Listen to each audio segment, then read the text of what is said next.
তো ভাই আমার প্রিয় ভাই বোনরা এবং আমার প্রিয় বন্ধুরা, তো বুঝতেই পাচ্ছি তোমরা সবাই উৎকণ্ঠার মধ্য দিয়ে আছো যে তাই তো তাহলে আলটিমেটলি 2022 সালের টেট ইন্টারভিউ কবে আসতে চলেছে এবং ভ্যাকেন্সি কত থাকতে পারে এই নিয়ে সবারই মনে প্রশ্ন দানা বাঁধছে এবং সবাই সত্যি কথা বলতে গেলে সবাই কিন্তু একটা অশ্বিনী সংকেত নিয়ে ঘুমিয়ে আছো।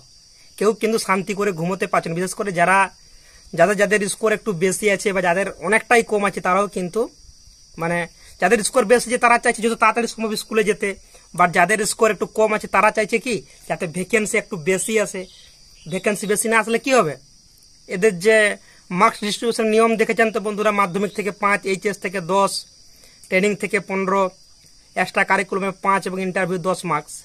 তো এই যে এদের রিকোয়ারমেন্ট প্রসেস বন্ধুরা, এই রিকোয়ারমেন্ট প্রসেসে কিন্তু যাদের স্কোর কম আছে বাস্তব সত্যি এটাই, তাদেরকে কিন্তু ইন্টারভিউতে খুব একটা ভালো ইন্টারভিউ দিতে হবে এবং 10-এর মধ্যে মিনিমাম তাদেরকে 8-9 করে পেতেই হবে যদি তারা রিকোয়ারমেন্ট প্রসেসে টিকে থাকতে চাইতো বন্ধুরা।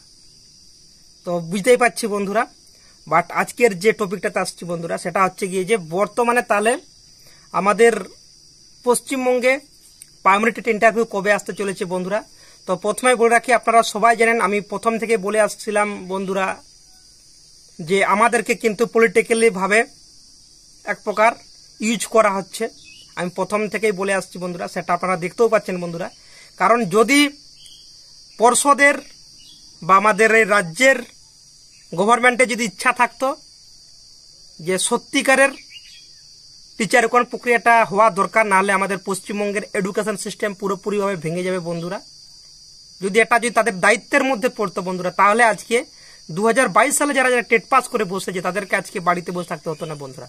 কারণ আপনারা সবাই জানেন 2022 টেটে যারা পাস করেছেন, যে সমস্ত ভাই বোনরা পাস করেছেন তাদের কিন্তু কোনো ঘাপলা নেই, অর্থাৎ তাদের কাছে ফ্রেশ কপি আছে। তারা যে অ্যান্সার শিট আছে সেই অ্যান্সার শিটের কপি রয়েছে বন্ধুরা প্রত্যেকেরই কাছে, ঠিক আছে, এবং প্রত্যেকেরই কার্বন কপি রয়েছে বন্ধুরা। অর্থাৎ নিট অ্যান্ড ক্লিন ভাবে 2022 টেটের পাসের যারা পাস করেছেন তারা কিন্তু পাস করে বসে আছে বন্ধুরা।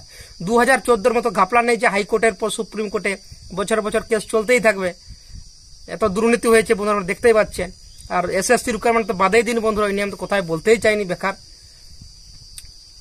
শিক্ষা ব্যবস্থার পুরো মানে কি বলবো বন্ধুরা, সত্যি কথা বলতে গেলে শিক্ষা ব্যবস্থার পুরো বাঁশ দিয়ে রেখে দিচ্ছে এক কথায় বলতে গেলে বন্ধুরা। মানে পশ্চিমবঙ্গের শিক্ষা ব্যবস্থা আজকে এত তোলানিতে গিয়ে ঠিকেছে তার কিছু বলার নেই বন্ধুরা আমার আর। তো যাই হোক বন্ধুরা, একটা জিনিস আজকে আপনাদেরকে বলে রাখি যে চিন্তা করার কোনো কারণ নেই বন্ধুরা। আশা করব বন্ধুরা এই ভোটটা শেষ হলে, অর্থাৎ জুনের 4 তারিখ ভোটের রেজাল্ট আপনারা জানেন, তারপরেই কিন্তু আমাদের প্রাইমারি টেটের ইন্টারভিউ যে নোটিশটা, সেই নোটিশটা কিন্তু আসতে চলেছে। অর্থাৎ ইন্টারভিউ নোটিশ কিন্তু মোটামুটি আপনারা যদি সরকার যদি চায়, এবং যেহেতু ভ্যাকেন্সি প্রচুর রয়েছে বন্ধুরা, তো আশা করছি দেবে একটা ভ্যাকেন্সি। কারণ যে প্রেসারে পড়েছে এবং 2022 টেট পাস সমস্ত ভাই বোনেরা যেভাবে বিরোধী দল থেকে শুরু করে রাজ্য সরকার থেকে শুরু করে সমস্ত নেতা মন্ত্রীদের কাছে, এমএলএ এমপিদের কাছে চিঠি বাড়ি বাড়ি গিয়ে পৌঁছে দিয়েছেন, তাদের বঞ্চিতদের এই বঞ্চনার কথা তারা বারবার করে বলেছেন। এতই যদি সরকারের টনক না নড়ে, অর্থাৎ পর্ষদে যদি টনক না নড়ে বন্ধুরা, তাহলে তো এখানে কিছু বলার নেই বন্ধুরা, তাই না? কারণ তারাই যদি না চায় দেশ রাজ্যের ডেভেলপমেন্ট হোক, তাহলে আর হবে কোথা হলে বন্ধুরা বলো।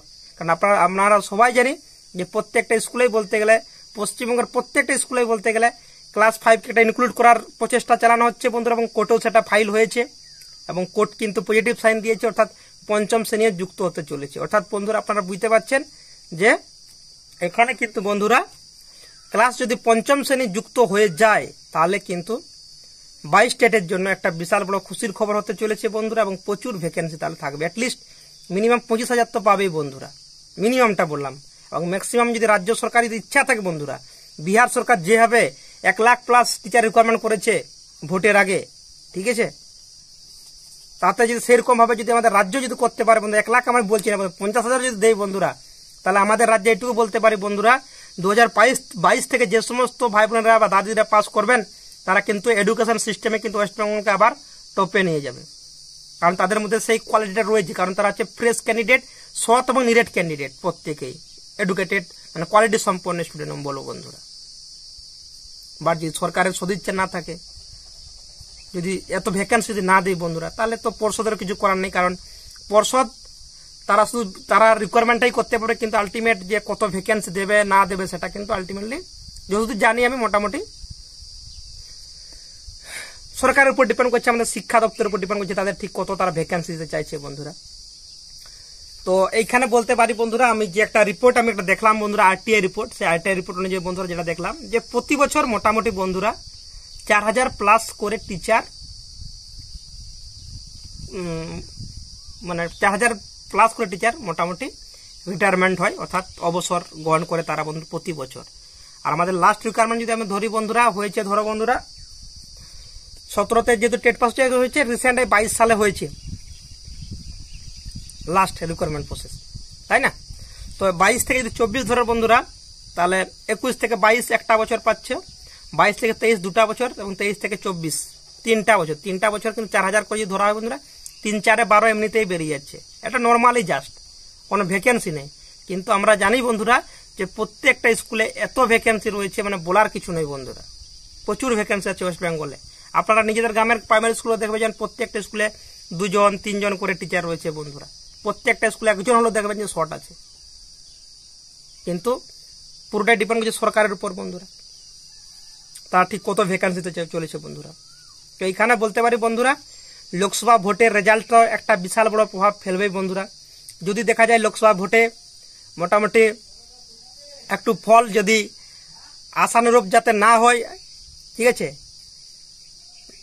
আশানুরূপ যাতে যদি না হয় এবং 2000 লোকসভা ভোটের ফল যদি ঠিকঠাক হয় বন্ধুরা, তাহলে বুঝতেই পারছে বন্ধুরা ভ্যাকেন্সি কিন্তু বাধ্য হবে বাড়াতে। আমি বারবার করে বলেছি বন্ধুরা, পদের ভয় সবারই থাকে, পদ যখনই হারাবার ভয় হচ্ছে না, তখনই সে কিন্তু তার লাস্ট যে অস্ত্রটা থাকে সেই অস্ত্রটা কিন্তু ব্রহ্মাস্ত্র যেটাকে বলা হচ্ছে, ব্রহ্মাস্ত্র কিন্তু সে তখন প্রয়োগ করে বন্ধুরা।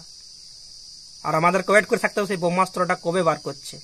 আর সেই ব্রহ্মাস্ত্রটা হলো কি আমাদের কাছে বন্ধুরা, হলো বন্ধুরা 50,000 কে ভ্যাকেন্সি। যদি 50,000 কে ভ্যাকেন্সি বেড়ে যায় বন্ধুরা, তাহলে প্রত্যেকেই টেট পাস পরীক্ষার্থীরা চাকরি পেয়ে যাবে, কারো কোনো চিন্তা নেই বন্ধুরা। নাম্বার কম থাকলেও কিছু যায় আসে না, বেশি থাকলেও কিছু যায় আসে না, ঠিক আছে। আর একটা কথা বলে রাখি বন্ধুরা, এবারে 21-23 ডিএলএড এর রেজাল্টও বেরিয়ে গেছে বন্ধুরা।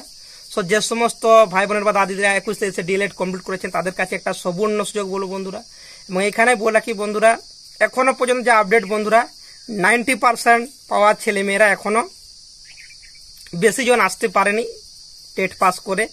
টেট পাস করেছে 90% ছাড়া অনেকে, কিন্তু সম্পূর্ণ যে ডিএলএড ডিগ্রি কমপ্লিট বন্ধুরা, ডিএলএড ডিগ্রি কমপ্লিট এবং 90% মার্কসের ছেলেমেয়েরা এখনো বেশি আসতে পারেনি। বাট যদি 24 সালে যদি টেট পরীক্ষা হয় এবং দেন যদি তাদের রেজাল্ট বেরিয়ে যেমন তারা যদি বসতে পারে বন্ধুরা, তাহলে তো খুবই চাপ বন্ধুরা, তাহলে কিন্তু আর চাকরি আশা না করাই বেটার বন্ধুরা। কারণ তখন বন্ধুরা বলতে গেলে প্রত্যেকেরই নাম্বার 90% করে থাকবে, মাধ্যমিকও 90, এইচএসও 90, আর ডিএলএড তো 90 থাকবেই বন্ধুরা। সো সেখানে কিন্তু ওল্ড এজ ছেলেমেয়েরা পুরোপুরিভাবে হারিয়ে যাবে, এটা একটা বিশাল বড় ক্ষতির দিক বন্ধুরা। তো যা হলো এবারে সুবর্ণ সুযোগ বন্ধুরা, যদি ভ্যাকেন্সি বেশি আসে সবাই বেঁচে গেলে, আর যদি ভ্যাকেন্সি 10,000 দিয়ে দেয় তাহলে তো বুঝতেই পারছো বন্ধুরা, আর কিছু বলার নেই। চাকরি পাওয়া খুবই চাপ হয়ে যাবে, বিশাল হাড্ডাহাড্ডি একটা লড়াই হবে বন্ধুরা। এবং তোমাদের অনেকেরই মনে কোশ্চেন আসছে, তাহলে সঠিক এবারে কতজন ইন্টারভিউতে বসতে চলেছে বন্ধুরা প্রাইমারি টেটে।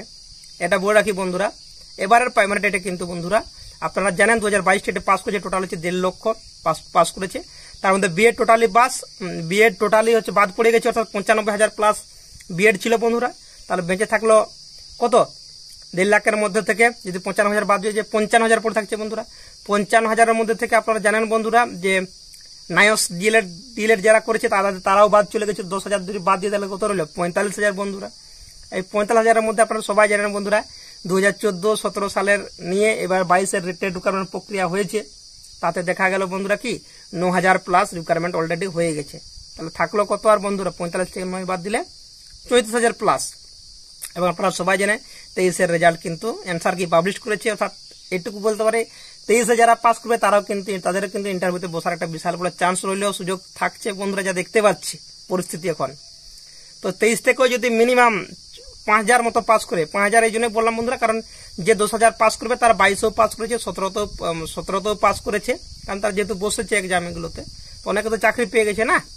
তো সেখান থেকে ধরো মিনিমাম 5 থেকে 10,000 ধরে রাখো বন্ধুরা, তাহলে আলটিমেট 45,000 মতো এখন মোটামুটি সম্পূর্ণ হবে ডিএলএড পাস পরীক্ষার্থী রয়েছে, যারা কিন্তু ইন্টারভিউতে বসতে চলেছে বন্ধুরা। তো দেখা যাক বন্ধুরা সরকার কত ভ্যাকেন্সি দেয়, আশা করো বন্ধুরা খুব ভালো একটা ভ্যাকেন্সি পেতে চলেছে তোমরা। অ্যাটলিস্ট যদি 15,000 প্লাস ভ্যাকেন্সি দিয়ে দেয় তাহলেও কিন্তু বলো বন্ধুরা অনেকেই কিন্তু চাকরিটা পেয়ে যাবে, বাট যদি 10,000 দেয় তাহলে কিন্তু কম্পিটিশন হাড্ডাহাড্ডি হবে। তো প্লিজ বন্ধুরা সাবস্ক্রাইব করে সাপোর্টটা করো, অবশ্যই পাস থাকবেন সাবস্ক্রাইব করে। চলো আজকে ভিডিও পর্যন্ত, টাটা, ভালো থাকবেন।